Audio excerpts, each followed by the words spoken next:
Yeah, you gotta have a drink, huh? Tabarnouche. So, I got 5 kids, and my daughter, Irene, you know Irene, huh? Yeah. She's smart. She teaches at the university, something called Women's Studies.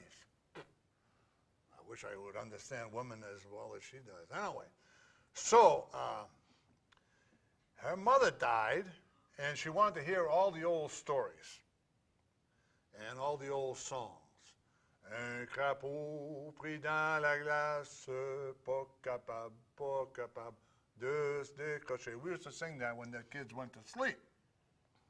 It's about a toad stuck in the ice. He couldn't get away. We sing it over and over again. The poor kids, maybe they went to sleep out of self-defense. I don't know. Anyway, so Irene, my oldest daughter, she wants to hear all the old stories. I said, okay. I went to talk to my wife at the cemetery, and she told me, tell the kids all the stories they want to hear. So there's this one about mon oncle François. See, he came from Quebec to work in the mills, and we already had some family down here. Anyway, so he comes down to work in the mills, but he got no money. He wanted to come down. He had 10, 11 kids. You know, we had us French Canadian Catholics. We had the rhythm method, and well, later we had bingo, and if the rhythm method didn't work, bingo. Anyway, so he wanted to come down to the States to work in the mills. You know, he heard that you can make more money in 1 year than you can lose on your farm in 5 years. So, but he didn't know what he was going to do. But he was débrouillard, that guy. That means somebody that can unfog themselves, huh? So what did he do? He had enough money for 1 ticket on the train from this little village he lived in Quebec. And he had enough money to go to the next station, about 16 miles down the track. So he brings with him on the train some bread, some ham, and some mustard. And while the train's rolling along, he makes some ham sandwiches. And he sells them to the people on the train. Madame, voulez-vous une bonne sandwich au jambon? Hey, madame, wait. Oh, ouais, c'est bon. Oh, wait. So, he does this until he gets to the first stop that his ticket was good for. He gets there, and he's got enough money to buy another ticket for the next place, and maybe enough to buy some bread, some ham, some mustard. So he's making them, selling them, the train's rolling along. Took him 7 days to get to the United States of America. Les États-Unis, as we used to call it.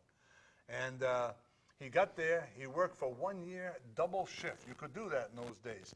He worked from 7 to 3, first shift, 3 to 11, second shift. He'd go to his cousin's house or somebody, sleep, send some money home to his wife and kids. And after 1 year of working double shift, he moved his whole family down to the United States. He wanted to come to the States. He figured it out, and he did it. That's what you call a débrouillard. Well, anyway, there was another part of the story. Irene, my daughter, she wants to hear the whole story. So I told her. Mon oncle François, he worked in the mill. He was a hard worker.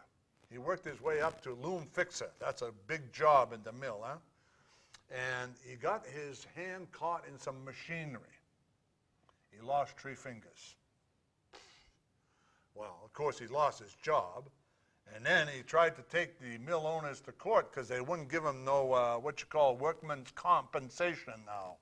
They didn't have that at the time, but he wanted them to help him pay his hospital expense and everything. No deal. What the mill did, they hired a bunch of their fancy lawyers, and he lost the case. Well, he hit the bottle pretty soon, and everything went into the ditch from there. Well, anyway, it turns out to be kind of a sad story, but, you know, my kids, they want to hear the stories about where they came from and everything.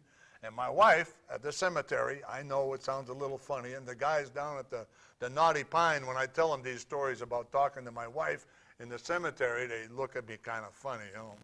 I don't care. The hell with them. Anyway, so That's the story that Irene wants to hear all the time. So it wasn't all that much fun working the mills, you know. That's the end of that. So that's a story, and most of that story is true. I had an uncle that moved down to the States, and that's how he got here.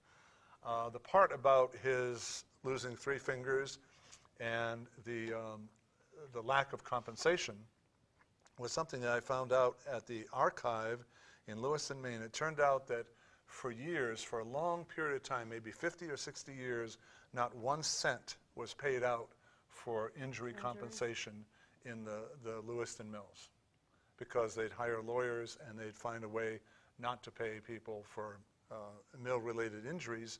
And I guess they happened quite often. I mean, often enough, you know. And so it was a matter of the bottom line, I guess. And so they were out of a job and out of a job and out of money. Work. Yeah. And well, the good thing was, I guess, that they had large supportive families, but everybody else was kind of struggling too. You know, they lived in these tenements, maybe 10, 12 people living in one apartment. And so, and a lot of these people were pretty stubborn and didn't like to ask for help. So anyway, that's just one story. And it turns out that in our family, my Uncle Franc did not have that experience of the 3 fingers getting chopped off by one of the machines, but in fact, quite a few people did. So I thought I'd throw that in for some historic verisimilitude. How's that for a big word, huh? Ooh la la.